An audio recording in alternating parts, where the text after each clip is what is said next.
I'm here at the Filmfest Hamburg, and my guest is writer and director Carly May Borgstrom. And before we dive deeper into your film, Spirit in the Blood, why don't you tell our viewers just in a few words what the film is about? It's about female friendship and female fear and female rage and blood. And it deals with a lot of themes that I really want to explore and continue to explore as a filmmaker. And You were born in Canada. Yes. You graduated in film at the Film and Television Institute of India. Yes. As well as the University of Arts here in Hamburg. Yes. So in 2015, if I'm right. 2016. 16, yeah. Okay. Correct me if I'm wrong, but you're still based in Hamburg, Yes, right? I am. So what's so special about the city we both live in that made you want to stay here? Well, for starters, Hamburg is an exceptionally beautiful city. This is going to sound a bit esoteric, so bear with me, but I love living near water. And interestingly enough, right after I graduated, I applied for script funding from the Hamburg Filmförderung, and I was very fortunate enough to receive it. And it was really my first time writing a first feature script, and I found, this really sounds esoteric, I found that writing by the water was very grounding, and I just discovered that I work very well as an artist in this city. I also think cities respond to you almost like people, and I've always had a very positive relationship with Hamburg. I love it. So. That sounds lovely. And your film is having its world premiere just tonight here at the Filmfest Hamburg. Yes, it is. So how do you feel about that?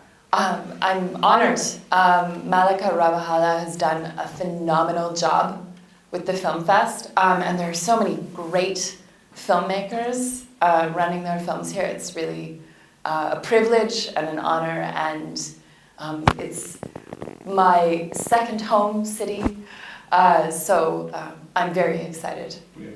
I really like when a director doesn't explain everything that's going on in a film, and you were trusting your audience by leaving some parts ambiguous. Was it always the plan or have there been any other versions of the script where you reveal even more or even less?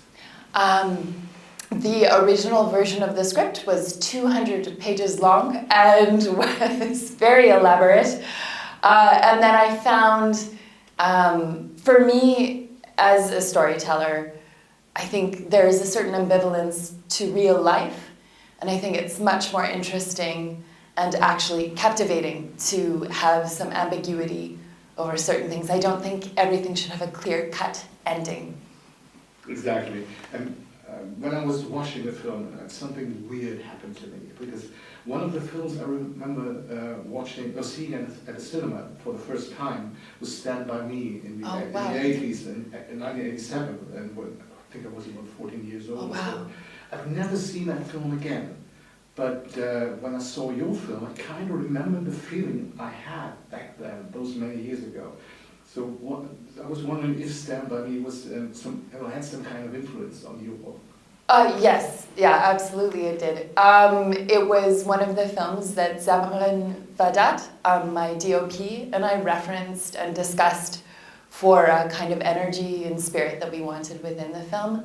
There were lots of other films as well, but I think that kind of Americana quality then mixed with European film elements was really a goal of ours. So that's exciting to hear that you had that feeling. Lovely. Usually in films, women in fear almost every time translates to they need to be saved. Mm-hmm. So in your film you're focusing on women who face their fears and are going to be the hero of their own story. So and I really love that aspect. And I really think that we need more of these stories. So how was your approach to explore your main characters? Characters. Well, first off, thank you, and that's great to hear. I completely agree with you.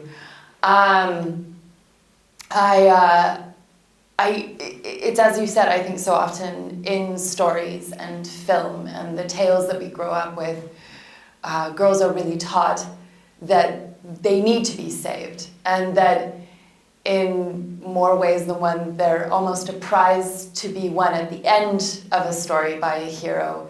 And I'm very interested in rearranging that structure and having women at the helm being powerful. And also, I think there's this thing that we teach young girls. We teach them to be scared. And there are a lot of threats out there for women, obviously.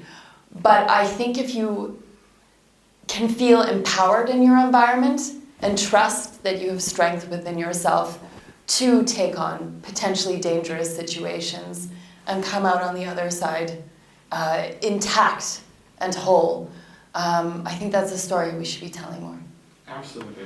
Since you grew up in Canada, is your film in some ways or some points autobiographical? Are there any personal experience that the story is based on? Well, that's a great question as well. In some ways, yes. In some ways, no. I guess, well, okay, this is quite a personal story, but when I was 7, I was almost abducted from a playground, and I was with a few other friends, and we were little girls, and we went and told adults, of course, what had happened, and we got away, thankfully. But what was very unsettling about it for me at that age was the police came to question us. And I remember trying to describe how this man had looked at me, and he had smiled, and it was a very lecherous smile, but I didn't have the language at the time. And I remember one of them said, "Oh, he must have been smiling at you because you're such a pretty little girl." And it was bone-chilling. And I remember feeling incredibly alone and realizing that because I was a child, because I was a little girl, that I wasn't really being heard, that my version of reality didn't necessarily align with what an adult was imposing upon me. And I assumed that when I was an adult, that would change.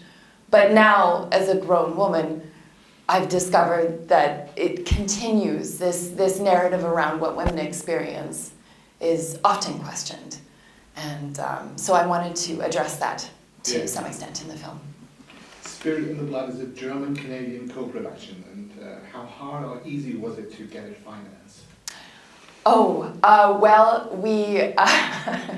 you'd have to ask my brilliant, phenomenal producer, Verena Grevenhoft, about that. She really went above and beyond. We had it partially financed during the pandemic. We shot at the tail end of it. That required Herculean efforts, but we had a lot of support from the Moyne Film Fund. They are phenomenal. Helga Albers is wonderful, and so that was good. We got that fairly early on, and we had a lot of support from them. And then after we received that, we started getting other funds here in Germany, like BKM. And we were very privileged in that way. And then the Canadian Film Fund system came through after as well. But that's an entirely different beast in some ways. So have you noticed any difference in funding in Canada and Germany? Yes, I have. Telefilm is also an honor to receive. It's an institution in Canada. When we applied with Telefilm, it was during the pandemic, and of course it went very well, but it was a different, I guess, waiting process. I find the turnover in Germany is, and maybe it's because I'm from Hamburg, so it feels more personal, and I know people at the Film Fund, and there's more of a dialogue about what you're doing. I think because Telefilm is so large and it represents all of Canada, it's in some ways more intimidating. But that being said, after we received the funding, I've met so many amazing people from Telefilm, and they've been very supportive. They helped us bring our 2 main actresses over, and they are great. Absolutely. The friendship between your two main characters, Emerson and Delilah, is very important, key in telling the story. So, and your two main actresses, some age, Howell and Sarah Maxine, Sarah Maxine Rasico. Rasico, okay. Yes. Incredible. I know. And where did you find them? Okay, well, first off, those two girls are brilliant, and I absolutely adore them. If they need kidneys, I'll give them whatever vital organ they need. I'm very, very much, I adore them. And I found Summer Howell first at the beginning of castings. We were supposed to shoot in 2020, the year when everything stopped. And that was around the time I watched an audition tape from Summer, and she was only the 7th girl I watched to audition, and I knew immediately. And I got very excited, and I called my producer, and I said, I think I found her, and that was it. It was going to be Summer Howell or no one. Delilah came later. It took a few more tries to find her. And I remember, because Sarah Maxine Rasico is Québécois, she's French-Canadian, and that was not who Delilah was in the script. And the casting director sent me this tape for Sarah Maxine and said, you should just check this girl out. And she had this, she sang this song at the end of her audition, and it was so vulnerable and real. And I thought, oh, I think this might be the girl. And oddly enough, I had my mom help me with casting. Whenever I was interested in someone, I'd sit down with my mom and ask her what she thought, because she was an elementary school teacher, so she knows kids quite well. And she loved Sarah Maxine. Anyway, long story short, I went to Montreal, I met with Sarah Maxine, and she's so smart and so interactive and just such an exciting actress to work with. Same with Summer Howell. I could talk about them for hours. Hours, yeah. Lovely. Your DOP, Zamarin Wahdat, has found so many beautiful images. How do you develop the look of the film together? And what was your most important aspect? Well, first off, she's just a great cohort in filmmaking. She's very interactive and really knows how to set a great mood. On set as well, she's great at managing a camera team, and she came onto the project actually quite late. But thankfully, I mean, she was just so capable and able, and everything I gave to her, she just consumed voraciously. I do a lot of storyboards on my own time, sometimes when I'm writing, so I had a stack of those to give to her. Some DOPs don't like this, but she responded very well to that. And also I collected a lot of visual imagery, another thing I do when I'm developing, and that was great. We had that on set, so if we needed to reference like a visual aid, we had that. And also, we didn't have a lot of time to shoot. It was a very tight shoot. So she just brought all of her skill and mastery, and we just sometimes had to just plunge headfirst into a scene. And yeah, as you can see, she's very good at what she does. Yeah. As you just mentioned, you had a tight shoot. I'd like to ask a hypothetical question. Yes. Because I think having a budget and not having that much time mostly is good for a film, because you have to get creatively challenged. But would you have done anything different if you had, let's say, endless time, unlimited money? Or will we still see the same film? That is a very good question. I think there's a fine line between too little time and compromises and too much time, of course, because then you can just shoot endlessly for years, which would be such a great luxury in some ways. I do agree that time constraints and compromise can actually truly creatively enhance a film. That being said, I would have given a lot to have just 1 or 2 extra days, but I think that's normal for any filmmaker. You always want more time. That being said, there were some scenes where, we had very little time to get them. Like we just kind of had to just throw our actors onto set and just shoot and hope.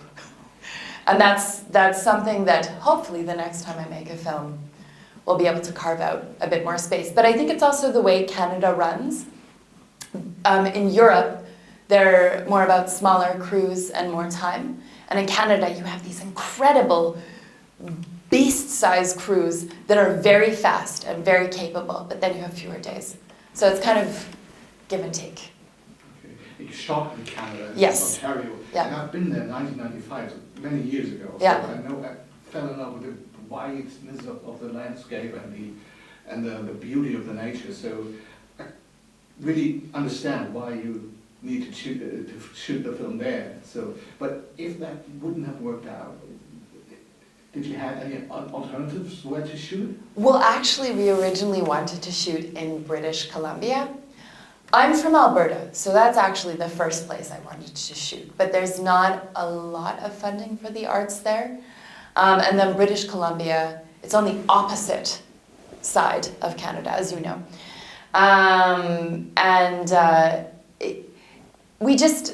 I think it's a co-production, and also, you know, coming from Germany, also during a pandemic, it ended up being easier to shoot in Ontario. And of course, it has also a phenomenal landscape. So that's how that happened. I think really, honestly, this film could have worked in almost any location of Canada because there's just so much wilderness there. Yeah, absolutely. Let's wrap up a little talk yes. with a quick look into the future. Are there any projects on the horizon you can already talk about? What's coming next? I'm working on a new feature film with Unifilm, and it's a horror film. And I'm going straight into the genre this time. I want to make something that is absolutely terrifying. And it's going to be set in Germany, and it's about witches. Wow, that sounds interesting. I wish you all the best for tonight's premiere. Thank you. Good luck with the film, and thank you very much for the interview. Thank you so much.